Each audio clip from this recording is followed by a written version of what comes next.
Happy Easter, everybody. This is the Easter Sunday version of Dead Money with Dan Arford. It's also Passover right now, in case you're Jewish and care about celebrating Passover. I certainly don't.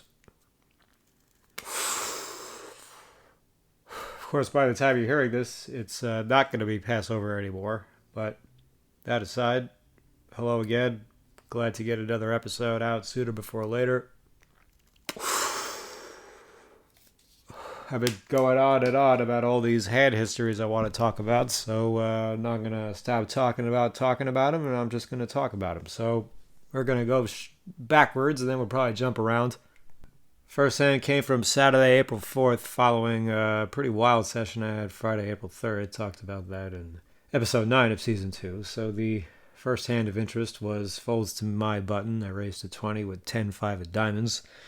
Small blind calls, we go heads up. Now, the small blind was this Asian man who looked like a reg when he sat down, but he's actually more of a rec player. He had a woman sitting behind him. I don't think he'd been there for more than 20 or 30 minutes. He bought him with the max, and he hasn't really done anything yet, so we don't have too much information to go on, but I'm just going to assume he doesn't want to stack off particularly light. Flop was a great flop, not for my hand, but for my range. Comes ace-king 9, 2 clubs.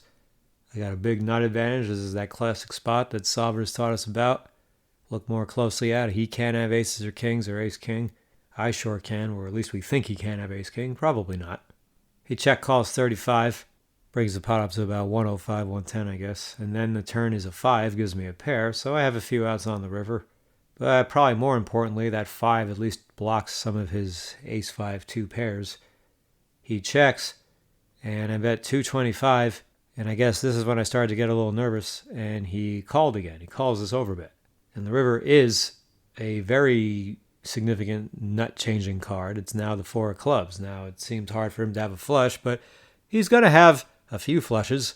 He can have 9-8 or 10-9 or Jack-9 or Queen-9 of clubs, probably 9-7 of clubs as well, and who knows how much wider with 9x of clubs. There have been times where I overbet the turn and got called and got nervous to bet the river and then lost to a pair and a flush draw hand that missed.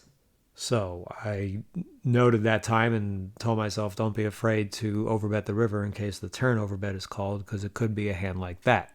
And you also have to at least consider that he could have Queen Jack or Queen 10 of clubs or Jack 10 of clubs, the 12 outer on the flop that he decided not to check raise but doesn't want to fold on the turn. All these hands are in range, but he also checks the river. So, I've seen people check flushes in spots like this one, I guess, but I see them lead out quite a bit more. And if the guy checks, you're probably better off assuming that he doesn't have it. That assumption is going to be correct most of the time. And I guess the pot has 560 now, and I bet 650, so not a catastrophic overbet, but, it wasn't not an overbet, right? It was a little bit more than the pot. He says, he's thinking about it and thinking about it and thinking about it, and I love to hear that sound at first, but I wasn't feeling amazing about this. It seemed very 50-50, and fuck me, he called. So he calls and turns over the winner with ace-4 of spades. Ugh. River's 2 pair, so we know, or at least we strongly believe, he's going to be folding that hand on a hell of a lot of rivers. And I was afraid to go huge on this river because it was a nut-changing card. Now, had that 4 been a diamond instead of a club, perhaps I just lose everything, or at least the max, because now I am thinking more about going all in to just make sure his 9x folds. Don't even think about it. But with the club coming, it got inside my head a little bit, and I didn't go as big as I could have. The whole purpose of going all in on the river on this nut-changing card would be to just be that convinced that his range will not have flushes often enough to deter me from doing this. Now, you don't know what he's calling the turn with. You don't know if he has a pair and a club blocker. It's his river call with aces and 4s and no clubs is probably, we know is not going to be as good of a hand to call with as, say, ace-10 or ace-jack with a club. It's funny how, you should call with a technically weaker hand, but it has better card removal, so it makes it a better hand to call with. It's not just about the totem pole. But for this guy, it was about the totem pole. He just made this two pair. I mean, look, nothing the guy did really made any sense about the way he played this hand, you know? He should 3-bet pre. He doesn't. And how many times do I find myself in this spot a day where whether I'm 3-betting or the single raise pot and the opponent is just checking and guessing the whole hand, and that's their fucking strategy, if you even want to call it that. It's not much of a strategy, really. And the whole thing about him calling this turn with top pair no kicker, it's ace, king, 9, 5. All he's got is ace, 4 and no way to improve besides an ace or a 4. And you know I'm not going to bet an ace. If I lose to 9x of clubs that way, well then fuck me. It's just too risky to bet against the ace. But his whole thing with calling the turn is that he can at least beat draws. And now the primary draw that he beats, the flush draw, just made it on the river. But it gave him two pair, and because it gave him two pair, and he's a rec player, and, you know, we know how rec players just get stubborn about hands that they just like, whoa, I can't believe I made this hand, and he just didn't want to fold. I mean, he should fold the hand, right? I mean, if he's calling the turn, then he should be folding this river, because his whole thing is he can beat flush draws. What does it matter if you have aces and fours? Do you still lose to a flush? Yes. So why are you calling with aces and fours, but not calling with just aces? I mean, this is the way people think. And it doesn't make any sense. And the more I thought about this hand, the sicker I've been getting because fuck me, god damn it. I feel like I really fucking blew this one, and it was very unlucky to lose to that hand. I know that. He's got 3 combos of ace-4 suited, 2 combos of ace-5 suited, and, you know, a lot of other hands that are going to fold. Assuming he doesn't have a flush, which is a pretty safe assumption. But what the fuck have I been talking about is just getting into these spots and just going extra fucking big. I told a story a couple weeks ago where, I won't tell it again, but the pot had 450 and I bet 1,200 because I don't think 6 or 650 would have been enough. I mean, 1.5x, or that's probably not even 1.5x, but getting into that size range is still not enough to blow away certain hands. If I go all in, if I threaten to stack to this guy now for probably like 1,100 or 1,150, 1,200, whatever, I mean, now it's not nearly as callable for him. I mean, he barely called the fucking 650. And we know a lot of players would have folded to the 650. I'm not saying the 650 was a bad bet. It was a good bet. But it needed to be a spectacular, great bet to get him to fold that hand. He came close to doing it as is.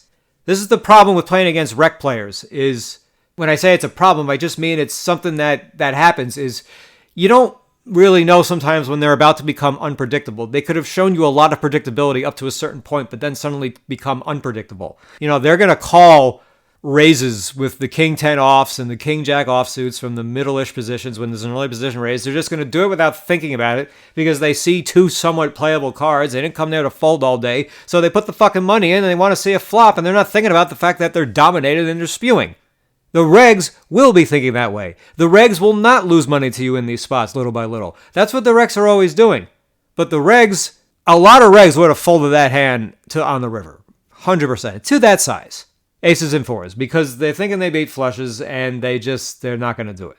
You can predict them to do that. You ultimately make more money from the regs, but they do occasionally hit you back in spots like this. So, it took all these things coming together to get this result, to get me to lose this big of a pot, because this is a freaking $1,200 swing if I get him to fold. I mean, I keep my 650 and win the 560. I mean, that was a brutal fucking hand to lose.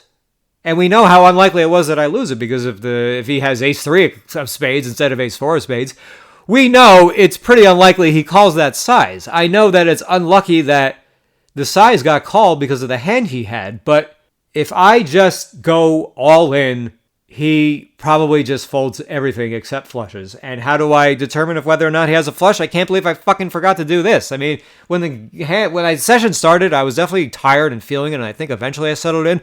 Why the fuck didn't I try to get a read on this guy? Why didn't I fucking glance at him? I mean, maybe because he was sitting on my left, so you gotta like turn a little bit. I mean, that's not an excuse. I mean, if he was sitting right in front of me, I mean, maybe you just do it without even realizing it. But I should have fucking looked at the guy. I should have fucking done that. And if I, as I often do, like throw a person a glance, I don't do a whole big stare down. I just throw him a glance, and whatever I catch off that one glance is usually what makes the decision. And if I sense the fear, and if I sense the, apprehension or something, nerves, anything you want to call it, if I sense that, okay, it's safe to jam. He doesn't have a flush. He's really praying you don't do what you're thinking about doing now.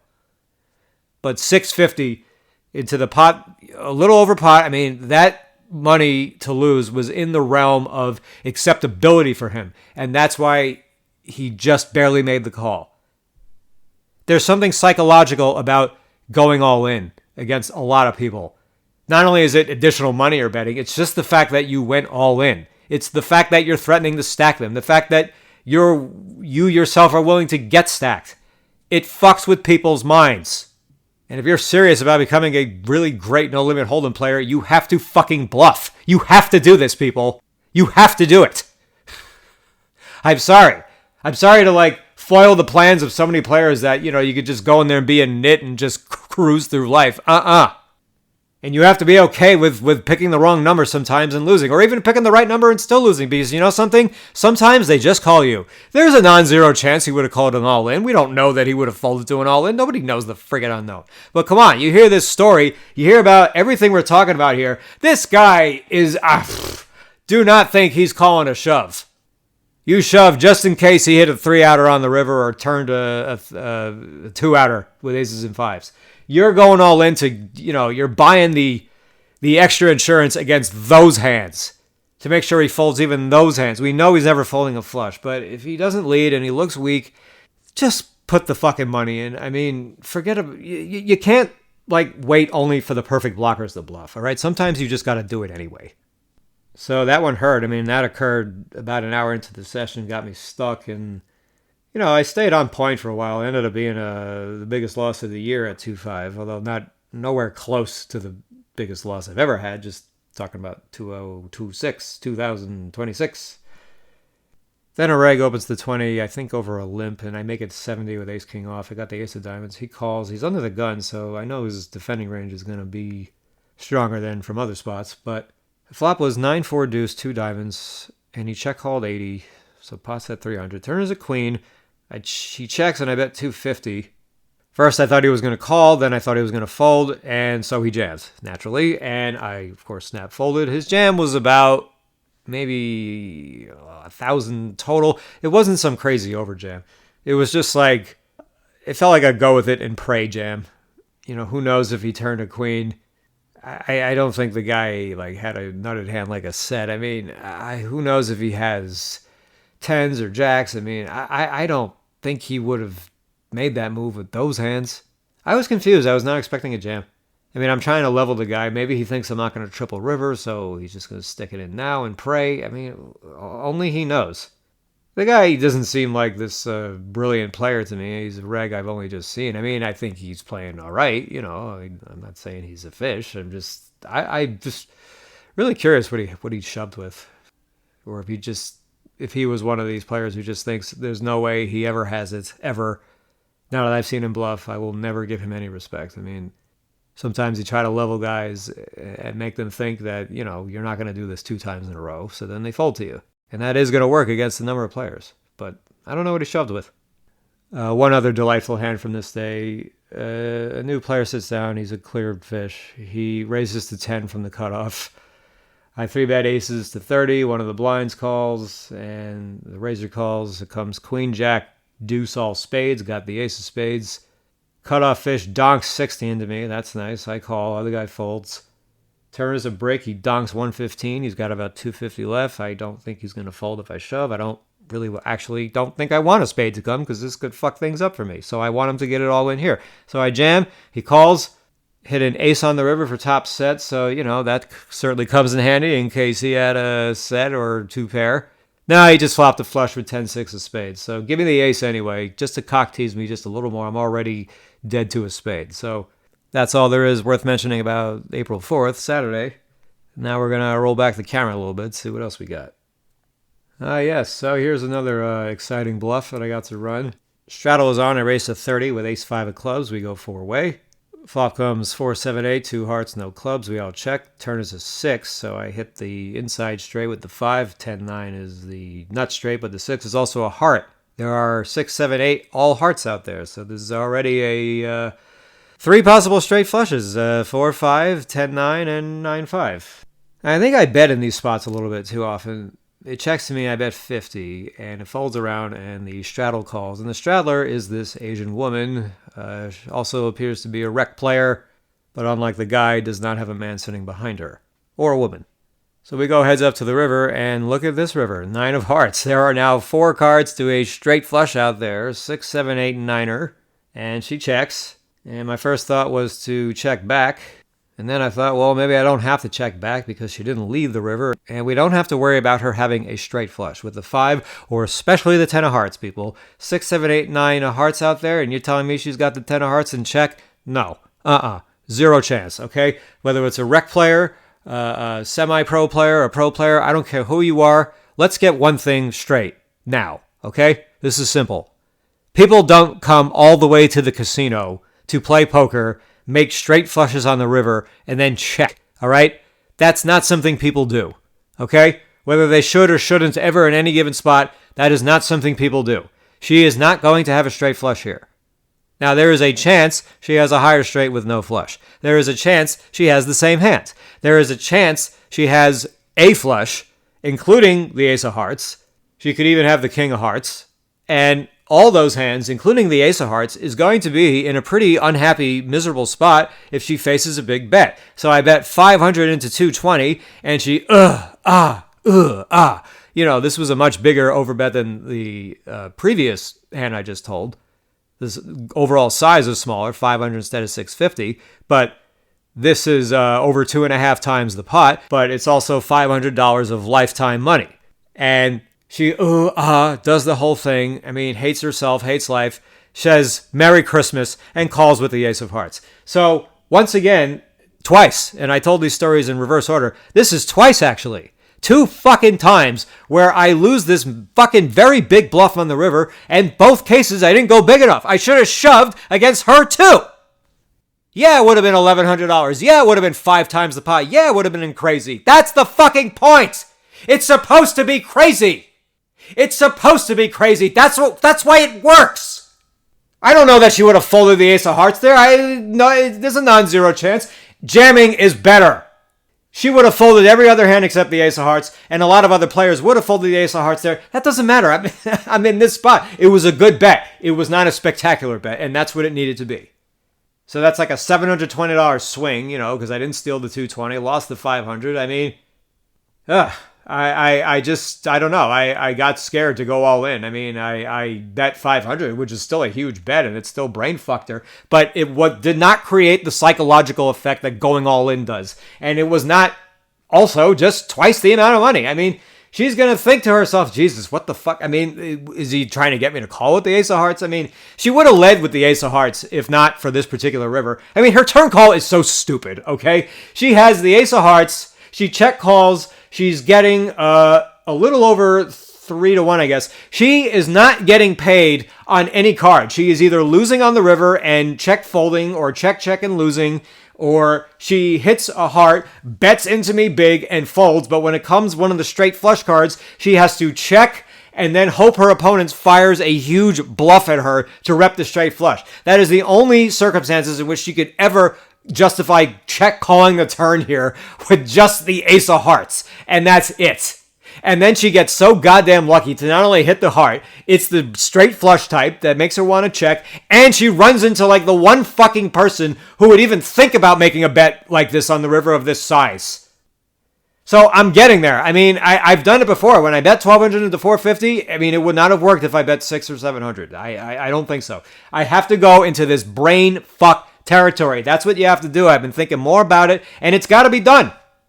These people have no fucking balls. They're not going to fucking call one pair or some weak-ass hand, you know, when you're really putting them to the test and threatening to stack them in a pot they barely put any money in with. They don't want to do that. They're just going to give you the fucking money and take their shot against the other 6 players. I mean, but once again, I mean, this was a totem pole situation. I mean, the guy with the aces and fours thought he was going to lose. So did she. They're both calling. They're both winning. He couldn't fold her aces and fours totem pole. Oh my God, where did this random 2 pair come from? And she couldn't fold the fact that she has the ace of hearts. And by the way, people, stop calling it the nut flush when there's a pair on the board. It's the nut flush when it's the nut flush and no other situation. When there's a pair on the board, when there's a possible straight flush, it is the ace high flush. Okay? Nuts means you can't lose. All right? Blow me with your fucking nut flushes. Talk about he has a nut flush when the board is paired. God. So that was the highlight hand from that one particular session. Now we go to another session where I raise to 20 under the gun, and a brand new player sits down and under the gun one, and 3-bets the 45, and he's only got 1,000. Only makes this little stupid size 3-bet, and, 4-betting ace-king, out of position when you're deep, that can be a little stressful, but you got to do it sometimes, and especially against this size, all right? If he 5-bets all in, okay, nice hand. But just from the moment this guy sat down, he just seemed like he was like this dodo, and when I made it 150, it's like I figure there's no way he's folding, and he calls, of course.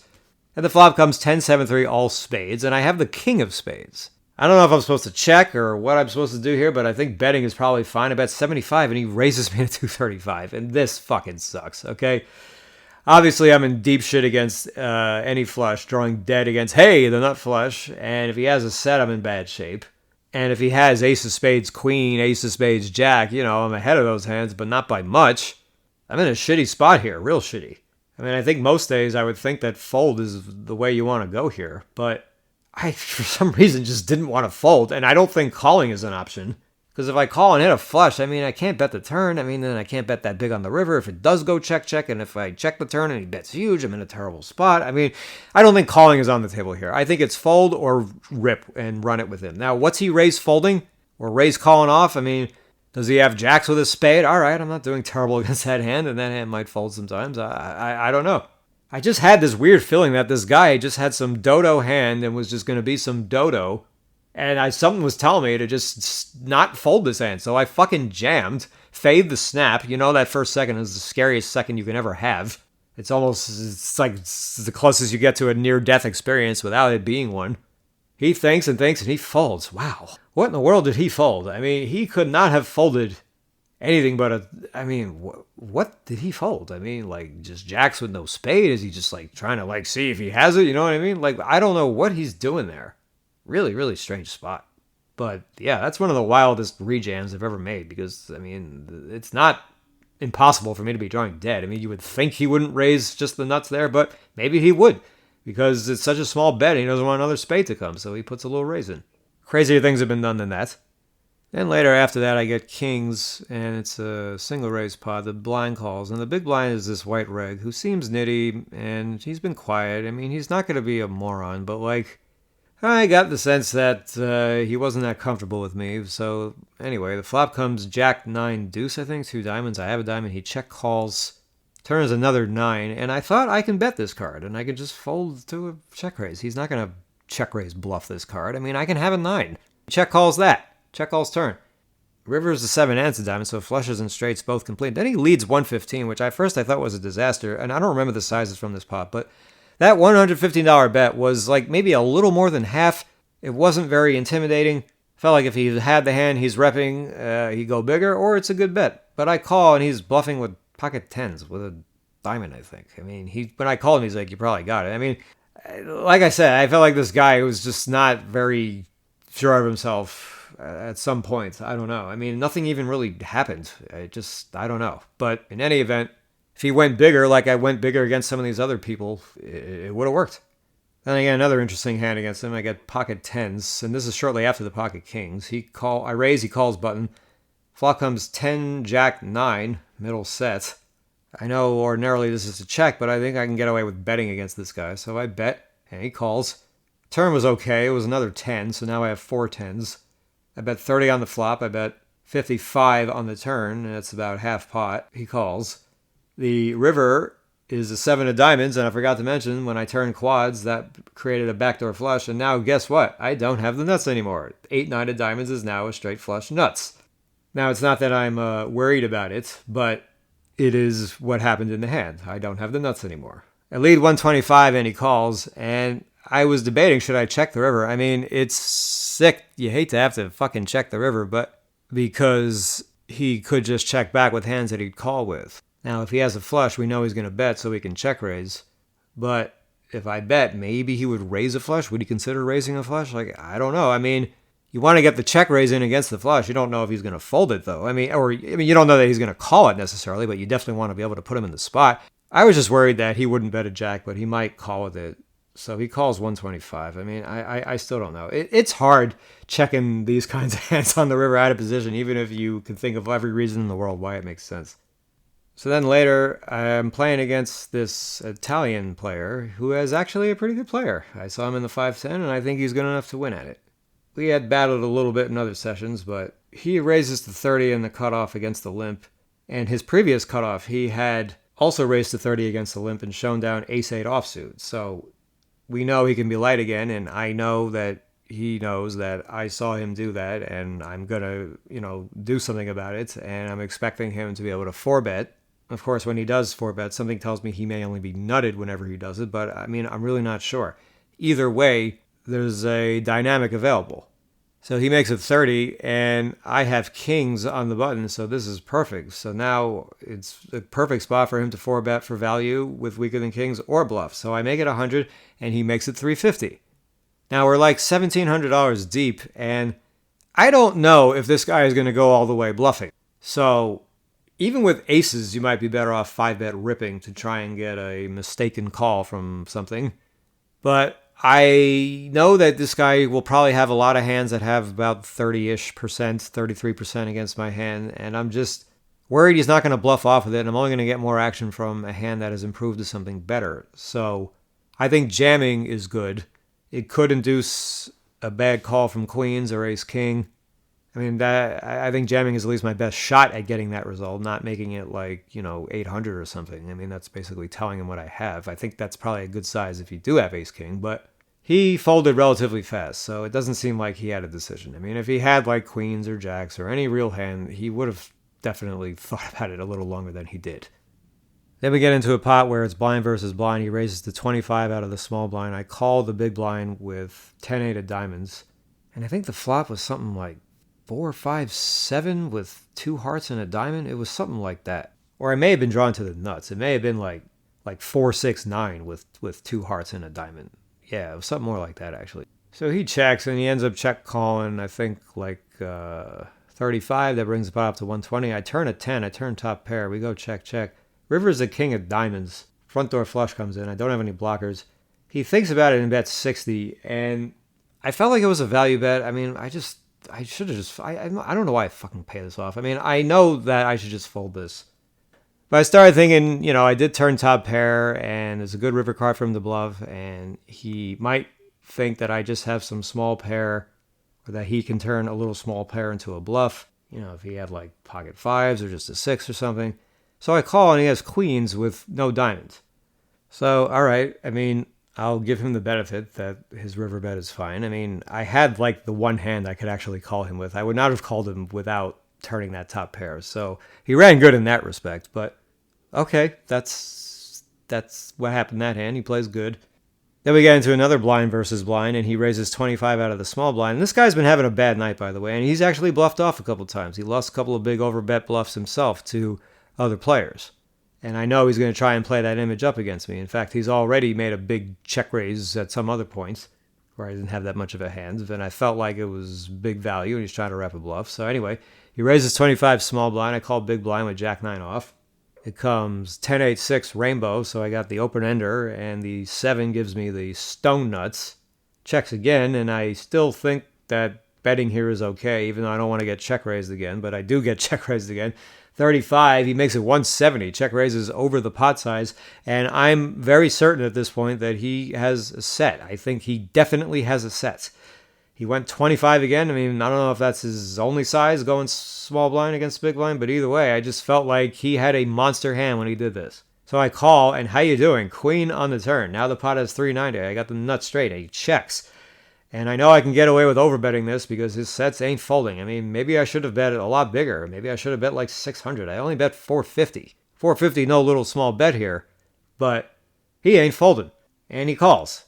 I mean, if you think he's got a set, you cannot ever think he's just going to fold to this turn size, even if it's like 1.5x pot. He's going to think that he can beat some value still. Now, there's not that many clean rivers as far as me maintaining the nuts, or at least me maintaining a spot where I could get a huge bet in on the river. Like, if a 7 comes, bringing a 4-liner straight, it doesn't take the nuts away from my hand, but it does make it harder for him to call. And of course, a heart makes it harder for him to call, but I'm not worried about it I'm not worried about losing to a flush. I'm worried about a heart slowing down the action.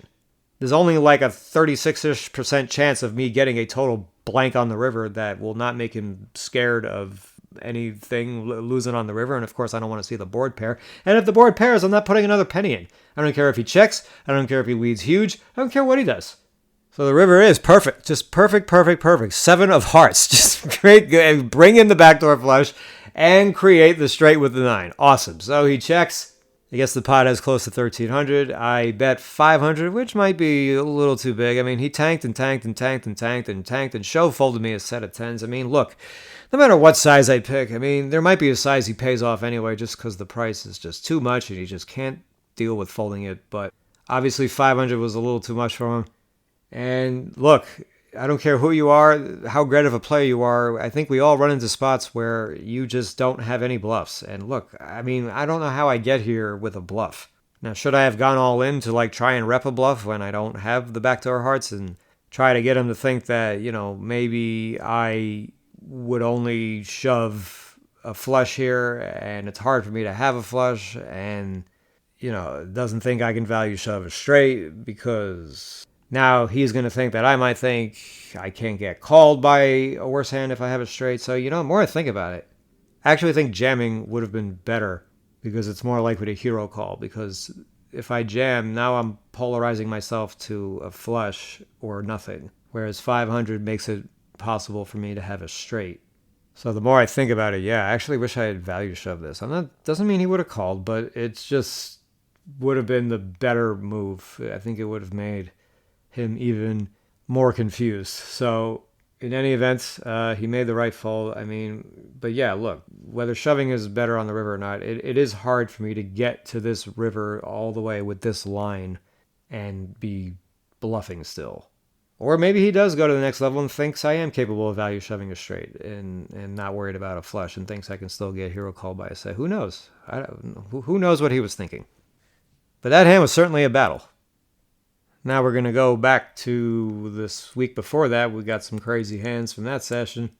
So I seat changed to get this old man on my right, and he's actually a little aggressive, this fella, and he was running hot. He had a big stack in front of him. He just sucked out in a huge all-in. There were a couple other fish sitting to his right, so I got them closer to my right, so I'm in a good spot now. So we have an open raise to 20, and this guy who opened to 20, I just opened in 25 and showed jacks, so I expect his $20 to be not as strong of a hand. The old man calls in the cutoff, and I 3-bet to 90 with king 6 of diamonds, and they both call. And the flop is 9-7-3 and no diamonds. So I whiff the shit out of this, and you hate to see bet a flop with total fucking dick, but I think even with no equity, I'll be able to run some pretty good bluffs against both of these guys because I'm not expecting either one of them to have a strong range at any point. And figure they're just going to lead into me or check raise at any point that they have a big hand. So if they're just checking and calling, then the more they do that, then the safer it is to bluff. So I bet 145 and they both call. This brings the pot up to 730 and the turn is, wow, how about this gin card? It's a king. Now there's 2 spades. They check over to me. I bet 375. The original raiser folds and the old man calls again. And when he calls, it's very likely that he's drawing at this point. We're going to find out to what. We get to the river, and it's a 6. Gives me 2 pair. Flush misses, backdoor flush draw, that is. And now the old man, who has me covered, well covered, goes all the fuck in. And it's about $1,600 for me to call, and I've backdoored this 2 pair. Turn top pair, now I got kings and 6s, and holy shit, what do I do now? I mean, my first thought was fold. I mean, I don't think the guy... Even though he has bluffed big before and I've seen him, it wasn't for nearly this big of an amount. And 10-8 fits his range. The guy can just have 10-8 suited and river the stone freaking nut straight with my freaking 6, giving me 2 pair. This value size is not going to be value I can beat. He's not going to have 2 pair with this. No way. The other straights he can have are 8-5 of spades or 4-5 of spades. So those 2 combos. So there's 6 believable combos of straights. That's not that few. And under the circumstances, with his state of mind and what he knows that I know about him, and the fact that I've been barreling, and especially on that turn card, I think he thinks I have a big hand. I think my hand is a pure bluff catcher. I don't think he's bluffing. I had to, run the tape a few times and really think about this, but I think it's a fold. So yeah, you bet I folded. And I don't think it's even that hard of a fold or even that significant of a fold. And he says, good laydown, and turns over his hand. 10-8 of diamonds. So nobody ever owes you that. But damn, it's nice when somebody, it feels nice when somebody fucking shows you that you made the correct fold. It shows you that big of a hand. I mean, Jesus. Big freaking pot, though. That was a pot close to $1,500 when he hit that card. Fuck. And I know I said I'm telling these hands out of order. And yeah, that King 6 hand, that was a total disaster. And that was a big pot that I lost, which came right after a big pot I had won. This reg had opened from early position. He seemed very nitty from what I had seen that week. We go like 5 ways. I call with 7s in the small blinds. And maybe by this point it's occurred to him I bluffed more than he originally thought. But the flop comes 7-8-3 rainbow. A donk leads 75. I mean, I just don't know if he's going to bet flop enough, and there's not that many. There's like one player behind him. I think donking is the right move here. So I bet 75. Only he calls, the original raiser. Turn is a deuce. No, it wasn't a full house. What did I say? 73? Yeah, turn's a deuce. I decide to lead again, 175. Now there's a flush draw, and pleasant surprise that he jams. So I call, figuring he's got 2 outs. I fell up on the river, but he turns over. I couldn't believe what he had. He had 6-5 at diamonds, so he flopped an open-ender, turned nothing, still had an open-ender, and does not have to fucking jam over this turn bet. I mean, I don't know if he thinks he's... What does he think my range is there? I mean, he thinks I have 10-9 or I have just an 8. I mean, yeah, he doesn't have to jam. I mean, he's getting a good enough price that he can try and go for implied odds in the river. And yeah, believe me, if he had a fucking straight, he was going to lose. I was going to double this guy. So, well, yeah, probably. I mean, I would have jammed. I would have bet big on the river, and he's going to jam, and it's going to only be like another 300 or 400. And I don't know what the hell. I mean, I'm going to probably feel like I have to call. But either way, yeah, not a good jam on his part. I mean, he is either thinking I'm over bluffing this spot or just underestimating what my range is going to look like when I'm donking into 4 other players that has a small blind. We'll do one more hand for the day, and I'll get to the others later in the week. This was a fun one. I think we have a limp and then a button raise to 20. The button was a fish. I 3-bet to 75 from the small blind with king queen off, and he called. And this was a guy who had a lot of money before, but had lost most of it back. He has never been playing good at any points, and the flop comes king 4-7 2 spades. I have the queen of spades. And I know it's standard to just bet here, but I checked. I want to see what he's going to do. He pots 150, and I got king-queen. And I am not worried about being beat by a set here. I think this is definitely a value bet. Definitely at least top pair. You just hope it's not ace-king. I felt like it probably wasn't ace-king. I mean, just the way I don't know. I just didn't give him credit for a huge hand when he called in position. It just, I don't know. Didn't seem like anything unusual was going on, and I felt like king queen is the fucking nuts here. I mean, I check raised to I think 400 or 425, something like that. Maybe it was 475, whatever it was. He called, and the turn is excruciatingly difficult to deal with. It's the 9 of spades. Now it's nice that I have the spade, and when I check here, I feel like I have to check. I thought for a little bit and checked, and thought if he jams, I feel like I have to call. I feel like I'm just gonna call if he does. I'm not gonna like it, but I'm gonna do it. Thought about betting, but I just didn't see any point. I'm not going to jam out of a panic. I checked, and he checks back. And when he checks back, I'm feeling very good about things now. I don't think he's ever checking back a hand that's huge. We know he's going to just 3-bet jam a set on the flop. So let's not get silly here.